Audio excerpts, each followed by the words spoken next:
udah minta maaf, dilaporkan juga keluar di LP nama itu. Iya, betul.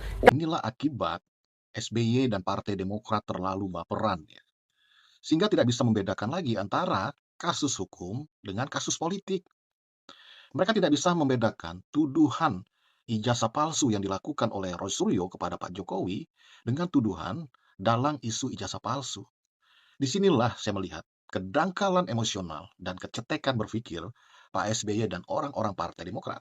Ya, tentu sangat jelas teman-teman ya, terkait dengan tuduhan ijazah palsu atau pemalsuan ijazah yang dituduhkan kepada Pak Jokowi oleh Roy Suryo CS, itu memang benar-benar memiliki konsekuensi hukum. Ya, kalau memang benar ijazah Pak Jokowi itu palsu atau Pak Jokowi memalsukan ijazah, artinya dia dapat diproses hukum, dia dapat dipenjara, ya, dia diberi stigma sebagai penjahat, sebagai penipu, sebagai pemalsu, yang tentunya juga akan berpengaruh pada legasi politiknya, pada kehormatannya yang akan hancur. Ya berbeda dengan kasus tuduhan dalang isu ijazah palsu. Konsekuensi hukumnya nggak ada, teman-teman. Ini hanya persoalan politik praktis. Ya, kalau benar SBY sebagai dalang, konsekuensi hukumnya apa? Ya, paling hanya ada konsekuensi politis.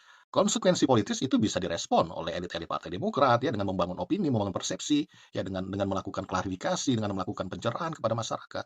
Tapi kalau proses hukum ya, kasus hukum itu berbeda. Nah, Pak Jokowi mengalami itu. Makanya kemudian Pak Jokowi melaporkan Roy Suryo CS itu ke polisi ya. Itu sebagai upaya beliau untuk membuktikan bahwa tuduhan itu tidak benar, untuk membuktikan bahwa ijazahnya memang benar-benar asli. Ada forum yang tepat untuk membuktikan, ya untuk mengkanalisasi tuntutan masyarakat yang meminta Pak Jokowi untuk menunjukkan ijazahnya. Nah, Pak Jokowi memilih proses hukum. Dan yang kedua, teman-teman, Pak Jokowi juga melaporkan Roy Suryo CS itu ke polisi, bukan ujuk-ujuk. Ya, ada premnya yang jelas di mana Roy Suryo itu menantang Pak Jokowi untuk melaporkan dirinya ke polisi. Karena Roy Suryo dengan rasa percaya diri dan merendahkan Pak Jokowi, seolah-olah Pak Jokowi tidak berani melaporkan Roy Suryo CS ini ke polisi. Karena mereka menganggap bahwa ijazah Pak Jokowi itu memang palsu. Nah, inilah yang kemudian mendorong Pak Jokowi untuk melakukan pelaporan itu. Jadi tidak bisa kita buat premnya ini sama dengan tuduhan dalam isu ijazah palsu.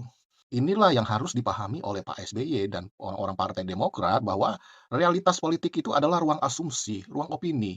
Masyarakat punya kebebasan untuk menafsirkan, untuk menerjemahkan realitas politik yang mereka lihat, menginterpretasi fenomena-fenomena yang terjadi dalam realitas politik negeri ini. Jadi tidak bisa kita kemudian hal-hal seperti ini lalu kita tarik ke masalah hukum.